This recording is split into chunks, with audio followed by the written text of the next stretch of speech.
Le vent souffle sur Matignon. Un remaniement va-t-il avoir lieu, avec ou sans Elisabeth Borne? Si la première ministre espère rester à son poste et considère qu'elle a fait le travail, elle a en revanche failli dans la mission que lui a attribuée notre président, élargir la majorité.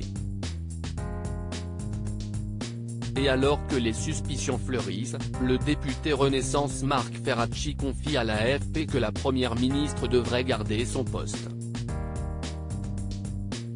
Ce sera sans doute un remaniement technique.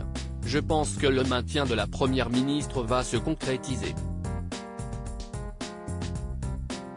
Il n'y a pas beaucoup d'alternatives probantes, a déclaré le politicien proche du président de la République. Ce qui joue en sa faveur, serait qu'Emmanuel Macron ne dispose pas d'un remplaçant idéal, explique le député de la 6e circonscription des Français de l'étranger. Ce dernier affirme qu'il s'agit d'une bonne décision. Elisabeth Borne, Bruno Le Maire.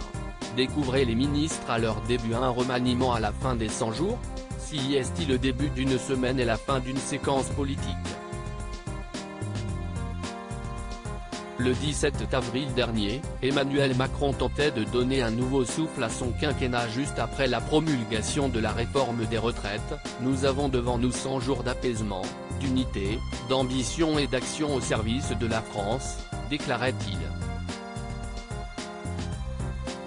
Un délai vu comme un sursis pour Elisabeth Borne à Matignon ainsi que pour tous les membres des cabinets ministériels.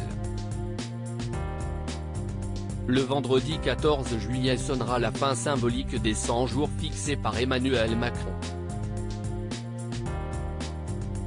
Si la prise de parole du chef de l'État attendue pour la fête nationale aura finalement lieu plus tard, on peut aussi espérer une annonce sur un éventuel remaniement ministériel. Une grande hypothèse se dessine, un remaniement du gouvernement avec maintien de la première ministre.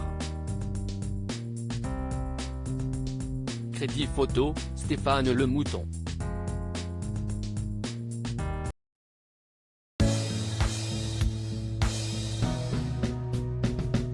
But there's all times through the rough times